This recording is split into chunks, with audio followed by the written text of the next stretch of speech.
Hello दोस्तों, आप सभी को गुड मॉर्निंग।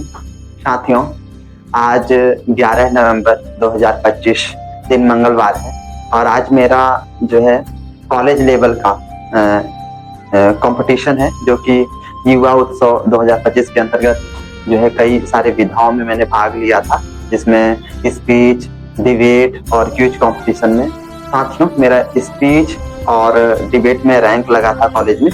उसका आज जो है आज यानी 11 नवंबर 2025 दिन मंगलवार को साइंस कॉलेज जबलपुर में मेरा सेंटर दिया है। अभी वहाँ मेडिकल से चल दिया हूँ और आप जो है इस ब्लॉग में बने रहिए।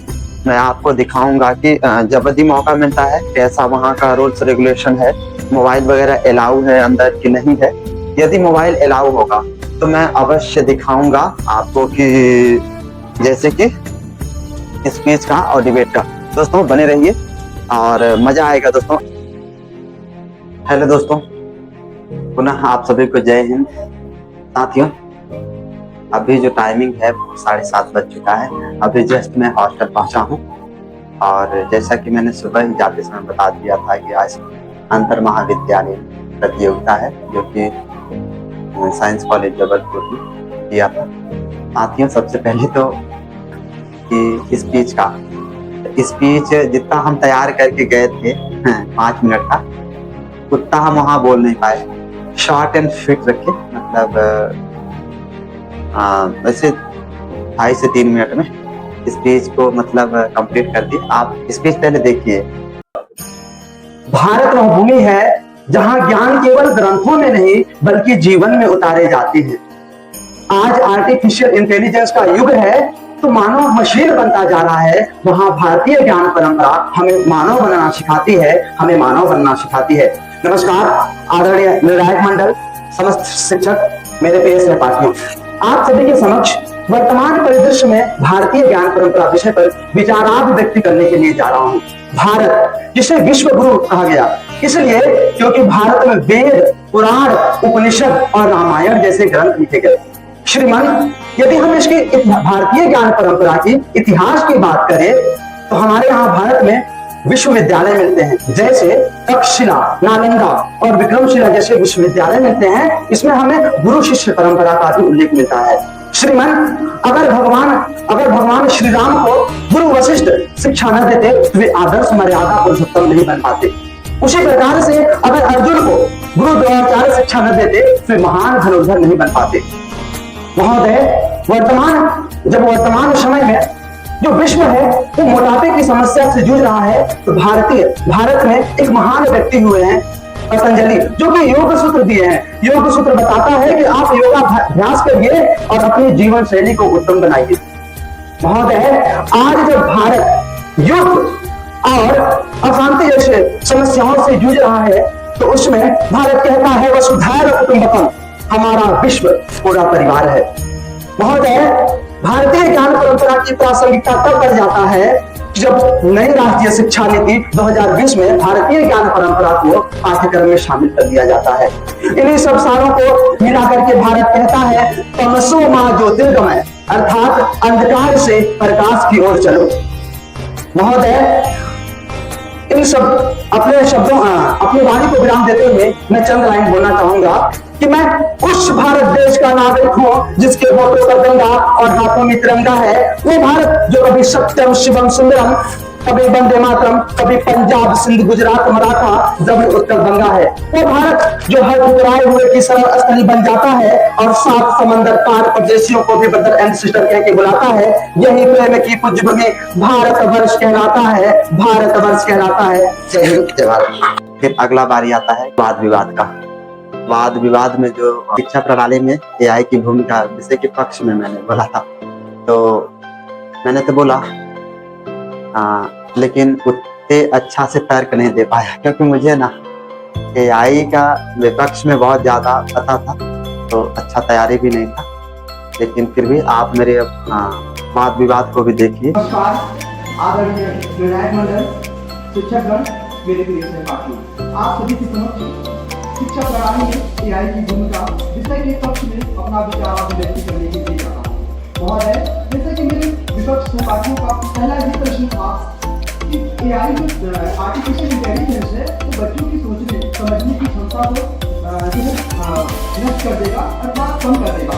महोदय, इसको मैं जवाब दे रहा हूँ कि आर्टिफिशियल इंटेलिजेंस सोचने समझने की क्षमता को नष्ट अथवा कम नहीं करता, बल्कि आपको सबसे पहले मैं इसका एग्जाम्पल देना चाहूँगा कि सबसे पहले आपके दिमाग को कुछ करने के लिए आता है। एआई मात्र एक सहायक उपकरण है, न कि वो आपकी सोचने समझने की क्षमता को कम करेगा। हमारे अभी हाल ही में यूपीएससी जो कि देश का प्रतिष्ठित एग्जाम है, वहाँ के टॉपर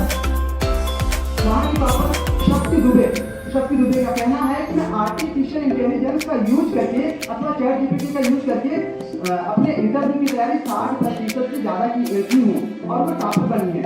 और इसी प्रकार से मेरे विपक्ष सहपाठियों का कहना है कि एआई जो हमारी गोपनीयता को जो है वायरल करके हमारे साथ आर्थिक विषमता कर सकती है। इसका तात्पर्य है कि भारत सरकार है तो डिजिटल पर्सनल एक्ट जो है 2023 में लागू कर दिया है। मैं मानता हूँ कि एआई एक नई जो है उपकरण है। तो महोदय, जब 1990 के दशक में कंप्यूटर आया था तो लोगों में भ्रम था कि वो हमारी नौकरियों को समाप्त कर देगा, लेकिन वही कंप्यूटर आगे चल करके इतना नौकरियां उत्पन्न की कि आज भी कंप्यूटर के क्षेत्र में नौकरियों की जो है मांग है। महोदय, आर्टिफिशियल इंटेलिजेंस को समझने की आवश्यकता है। मैं कहता हूँ कि अगर एक शिक्षक है, आदरणीय शिक्षक है, वो मैथमेटिक्स का एक्सेल का टॉपिक पढ़ाना चाहते हैं, तो सबसे पहले उनके दिमाग में एक क्रिएटिविटी आएगा कि सबसे पहले मुझे एक्सेल का टॉपिक पढ़ाना है, इसके बाद एआई का सहायता लेंगे।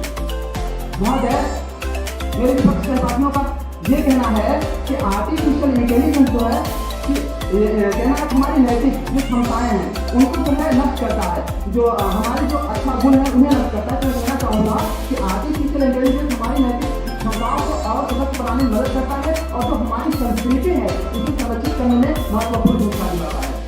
इनका कहना है कि एक अक्सर कहा जाता है कि हमारा भारत देश एक ग्रामीण प्रधान देश है। तो नीति आयोग का रिपोर्ट है कि हमारा भारत सरकार जो है वो ग्रामीण क्षेत्रों में, ग्रामीण अंचल में 70% स्मार्ट रूम क्लासरूम विकसित करवाया है। और महोदय, मेरे विपक्ष सहपाठियों का प्रश्न है कि जो एआई जो है हमसे जो हमारी जो एक खतरा हमारे लिए भविष्य में खतरा हो सकता है। तो मैं कहना चाहता हूँ कि आखिर जो आप ट्रेन देख रहे हैं, ये ट्रेन चलता है, इसे मनुष्य ने बनाया है।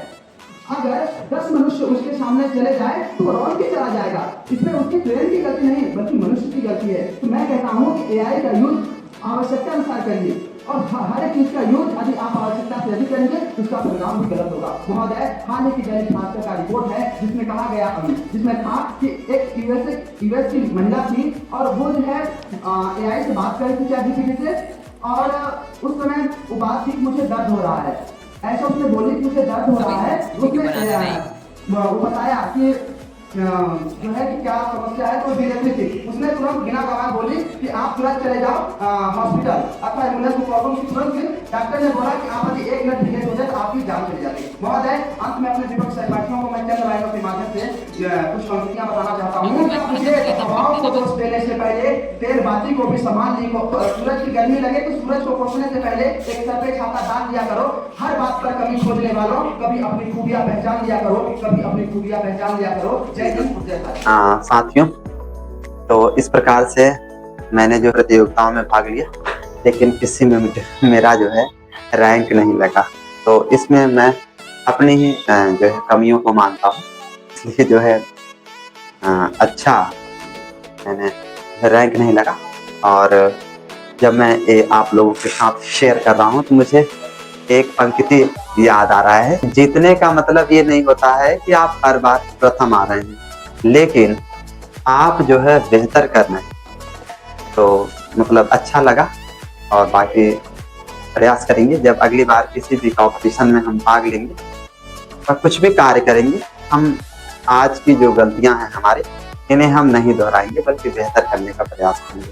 साथियों, आज बस मेरे पास इतना ही दिखाने के लिए था यार, और नहीं था। मेरे पीछे आप देखो, मतलब ये देख पा रहे होंगे, ये ट्रॉफी है जो कि मैं कॉलेज स्तर पर जो है कई बार जीता हूँ। बस यार यही रहता है कि व्यक्ति भाग लेता है, कई बार सफल होता है, कई बार असफल होता है, लेकिन हाँ सीखते जरूर हैं। हर बार सफल होंगे तो सीखेंगे और असफल होते हैं फिर भी सीखते हैं। तो दोस्तों जो है आज मेरे पास वही बता रहा हूँ, कुछ दिखाने के लिए अच्छा नहीं, और आप लोग इसे देखें। पूरा वीडियो को आपने देखा मेरे ब्लॉग को और इतना प्यार और सपोर्ट दिए दोस्तों, जो कि बहुत ही अच्छा मुझे लगा यार। तब तक के लिए आप सभी को बहुत बहुत धन्यवाद। मिलते हैं एक नई ब्लॉग में, नई ऊर्जा, नई उमंग के साथ दोस्तों।